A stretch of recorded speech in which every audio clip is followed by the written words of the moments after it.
I know I'm not supposed to go home late last night. I'll go ahead now.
Celine, hindi mo ba naiintindihan?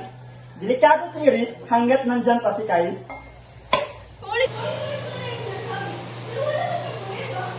Kala mo ba hindi ko kilala ang kapatid ko? Kapatid mo siya, pero hindi mo alam ang totoo. Nasarap mo na lahat ng ebidensya, pero pinipili mong maging bulag. Ang tanging ebidensya mo lang ay nakaraan niya. Pinili niyang pakasalan yung babaeng yun kahit hindi niya alam kung sa kanya ba talaga yung bata. At ano nangyari? Patay silang mag-ina at walang nakakalam kung paano. Hindi si Kyle ang pumatay sa kanila. At paano kung siya nga? Paano kung pati si Iris mapahamak? Kung wala kang tiwala sa kanya, huwag mo na rin pagkatiwalaan ang desisyon ko.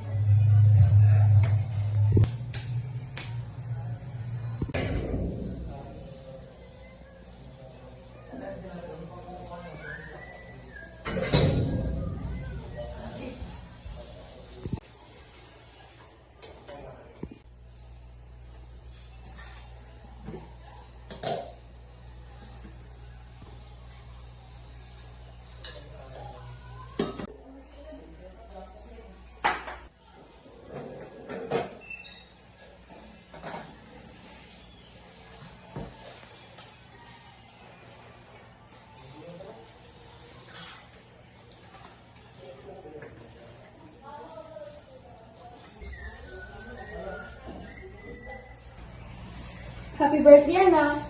Thank you, Ma. I know you've heard us. Where's Papa? Nasa trabaho. Naku, huwag mo na mapansin yung daddy mo. Alam mo, ingit lang yun dahil mas lamang ang attention mo sa Uncle Kyle mo kaysa sa kanya. Basta kasi wala na siyang time sa atin. Kulang ang ebidensya laban kay Kyle. Hindi man kami close at malaking edad ang abot sa edad namin, kilala ko siya. Tahimik lang siya ng bata pa pero mabait siya. Look, he was still young to marry, but he took responsibility for that gold-digging maid. He married her even though he was unsure whether the child was really his. Carl is a busy person, a businessman. He was not at home when the alleged crime happened. When he returned home, that woman and the children were already gone. Walang bangkay na nakita. Malay ba natin kung maglayas man sila Lorraine at isinama ng bata, knowing that Lorraine is malanding babae yan. Baka nga po talagang iniwan mo siya ni Lorraine. Sige anak, baka malate ka na. Okay, Ma.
Birthday pala na yun, Iris. Happy birthday, Iris. Happy birthday, Iris. Thank you, everyone.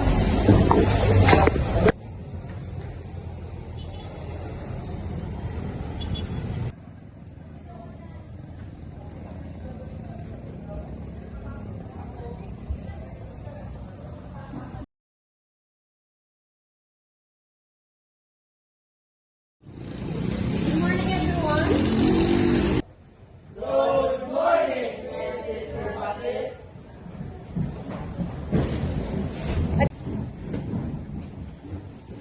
Let's check our attendance. Sarah. Gonzalez. Ogina. Present. Okay, let's start. Our discussion is all about knuckly sentences.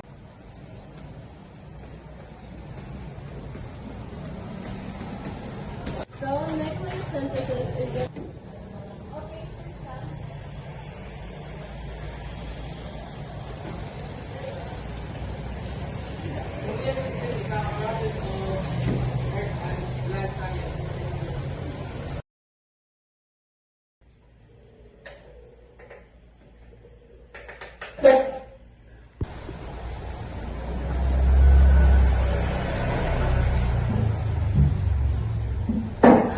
You look so pretty. Thank you, Mom. Enjoy your day. I will. Where's Dad? As usual, he's working again. Good afternoon, Celine. Pasok kayo. Happy birthday, Iris. Thank you, Mom. You are gorgeous. Thank you. Okay lang.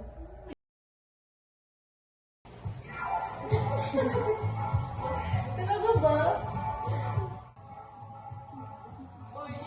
Happy birthday.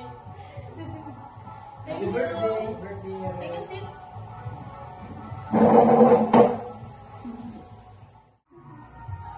Iris, ibang ngiti mo yan ah. May nagpapakilig ba sa'yo? Wala, no? Lagi mong tinatago yung boyfriend mo, hindi ka pwede ipakilala?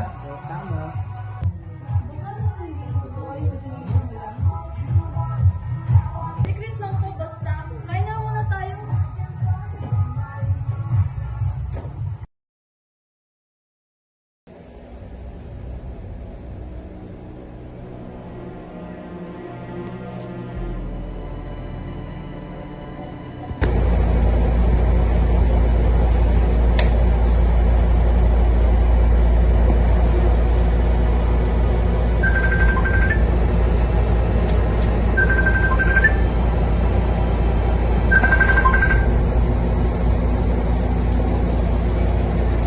No?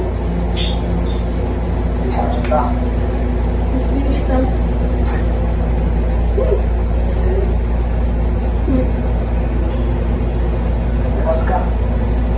Huh? It's late now.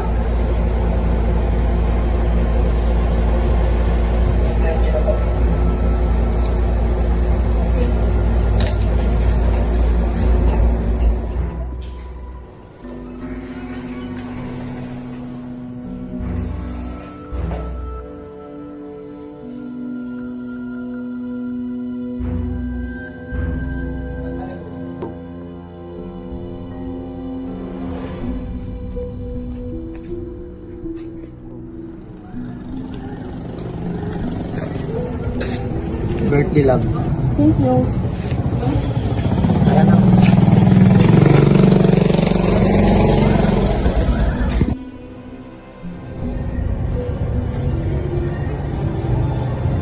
Bahay mo to? Oo. Ano gagawin natin dito? Gusto kong mas makilala mo pa ako.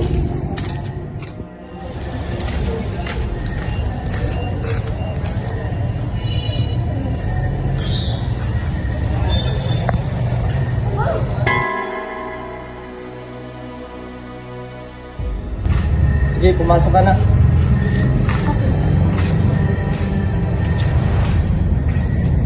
Ilang kwarto to? Tatlo.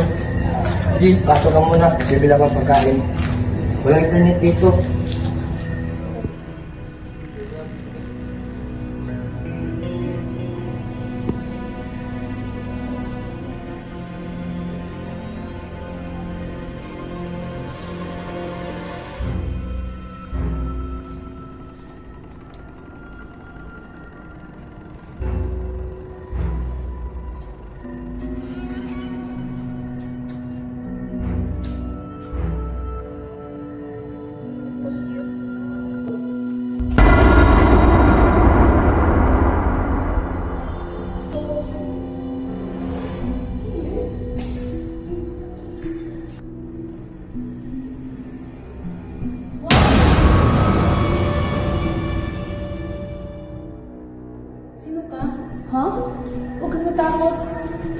kinikay?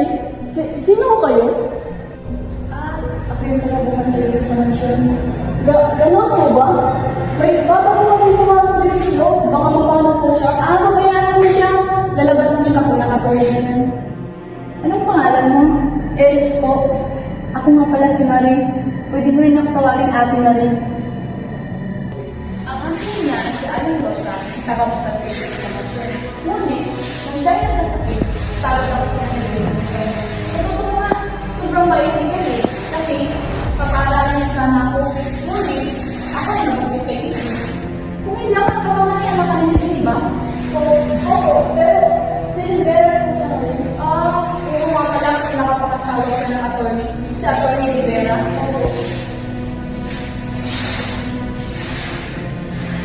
Opo. Ang halaga, di abay na pa rin.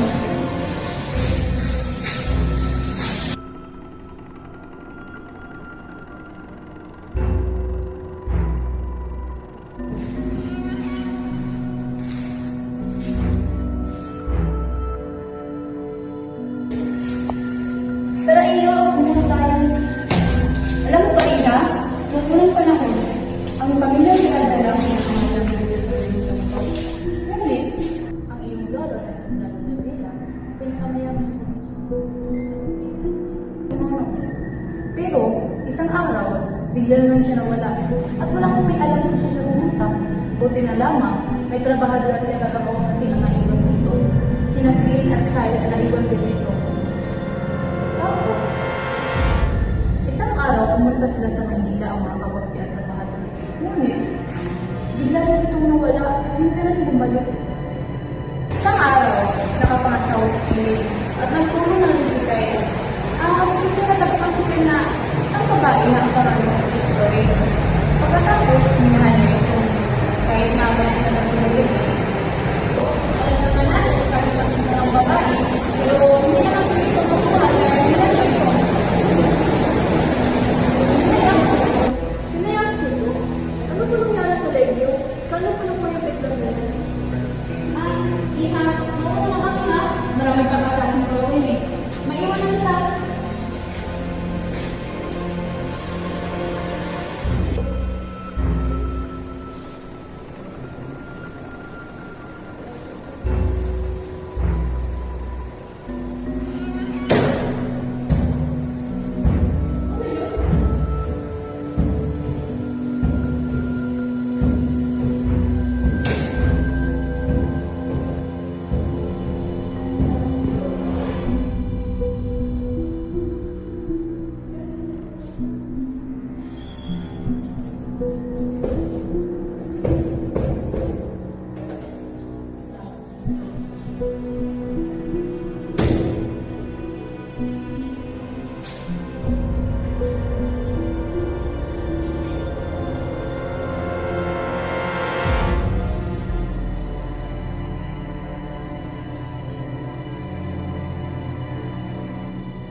Gising ka na ba na? Okay ka na ba? Magsabi ka kung okay ka na dahil iuwi kita.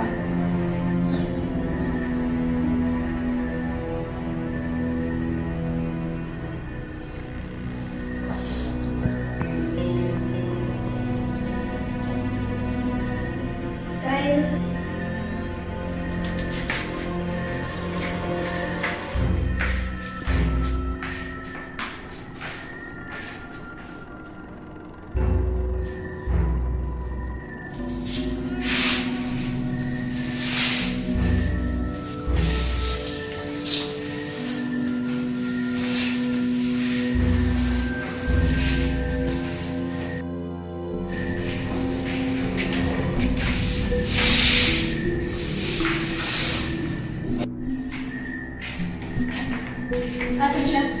Nandun siya, oh. Sige, linisan mo na siya.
Patay na ako.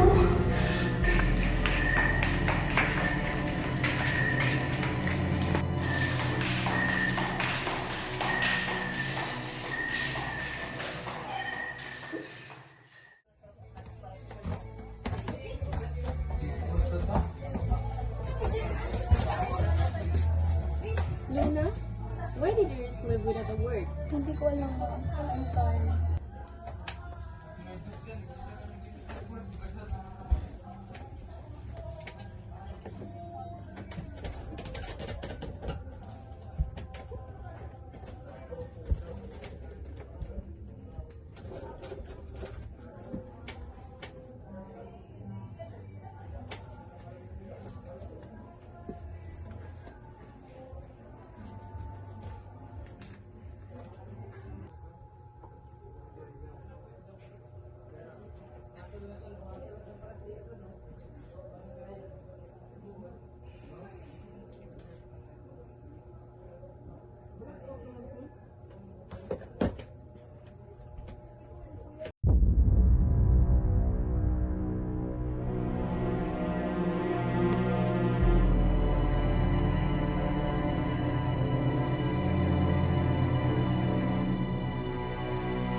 Ha?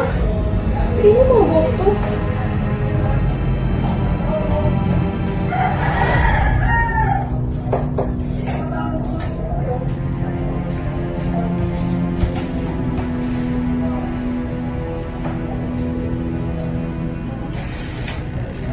Dito ba nang galing yung mga classmate mo?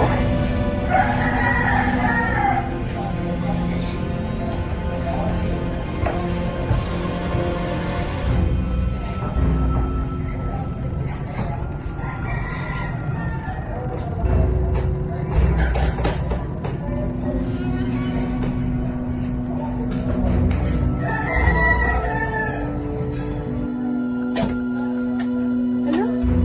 Bakit naka-off yung light?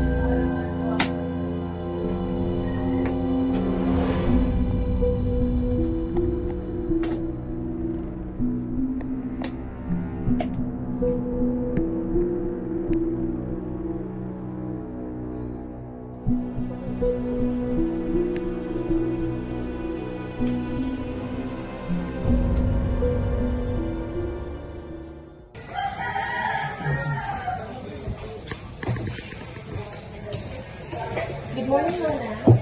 Breakfast is ready. Also, don't forget it's grocery day. Actually, Mom, I can't go out with you today. Bakit saan ka pupunta? I have a project at Eris House. Ganun ba? Okay. Tita Carcino, company with them. Okay, ma'am.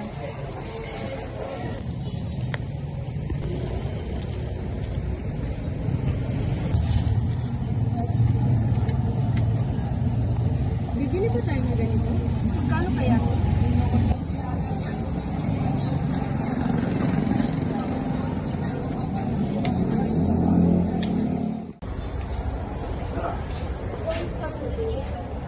Oo nga eh. Matagal-tagal din tayo hindi nag-usap. Wait lang, didn't you say Lona is at Eric's house? Oo, bakit? Sigan texted me earlier. Eric never came home last night.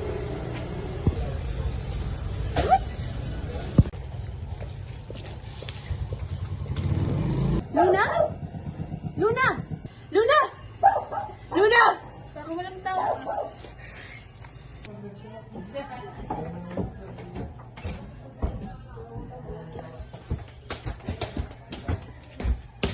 Luna! Luna, buksan mo yung pinto! Luna? Luna, buksan mo yung pinto! Saan ka galing? What's wrong, Mom? Di ba sinabi ko naman sa'yo I was at Eric's house? Huwag kang magsinungaling. Sinabi ni Selena hindi pa umuwi si Iris simula kagabi. But Mom! Don't lie to me. I hate liars!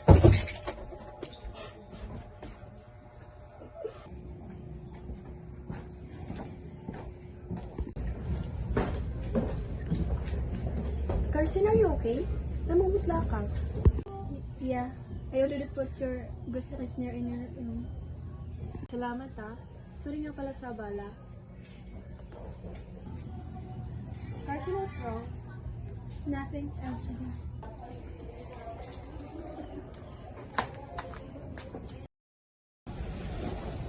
May problema ka ba? Parang ganina ka pa parang balisa. Ikaw, Carson, may problema ka ba? Kapon ay parang ang word mo eh. Okay ka na ba ngayon? What do you mean? Kahapon, Carson, nagmamadali kang umuwi na parang takot na takot ka. The first time I saw you like that was when you saw Iris for the first time in years. Wala yung ganun talaga ako minsan, Lord. Speaking of Iris, bakit ang ilap mo sa batang iyon? Hindi naman sa mailap ako sa kanya. Hindi ko lang siya, iwan. Hindi ko may pinuwala.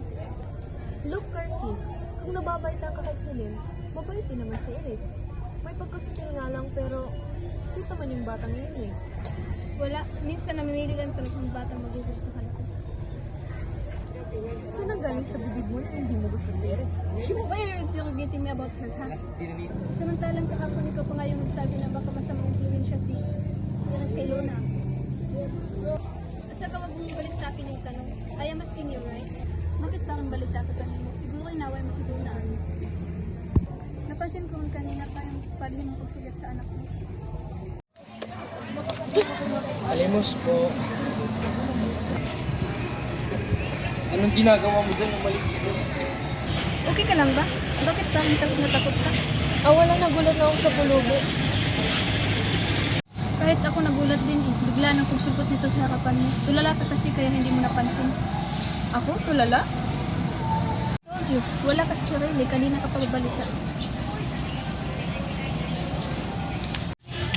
Ano yun? Ano ba kung ginagawa mo? Ina, bulag ka ba? Sorry po. Hindi ka ba tumingin sa dinadaanan mo? Sorry po, hindi ko sinasadya. Grabe no, may ganyan palang mga tao. Hintayin lang natin si Luna at umuwi na tayo. Let's go na.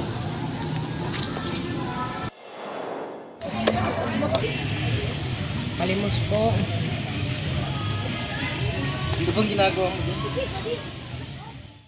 Okay ka lang ba? Bakit parang takot na takot ka? Huh? Parang nangyari na to. Ha? Anong pinagsasasabi mo? Karsing, maniwala ka. Mamaya may magbabanggang lalaki doon. Oo nga, parang masama ang kutob ko. Paano, umuwi na tayo? Hintayin lang natin si Luna.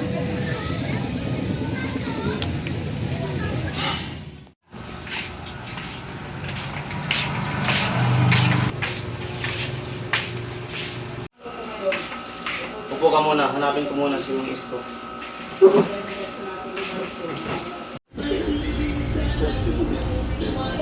Ano yun?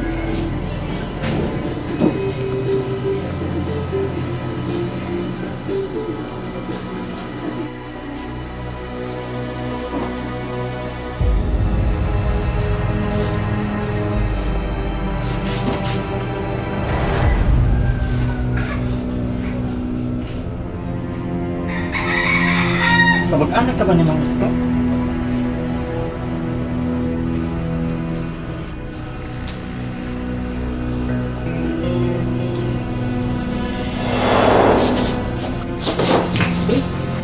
Ay! Ilan? Ilan, Church? Ilan? Sino ka? Siya nga pala si Mang Isko. Si Mang Isko, siya ang makakatulong sa atin sa paghanap sa anak mo. Ako nga pala. Oo, kilala kita. Sa bahay ni Atty. Vera.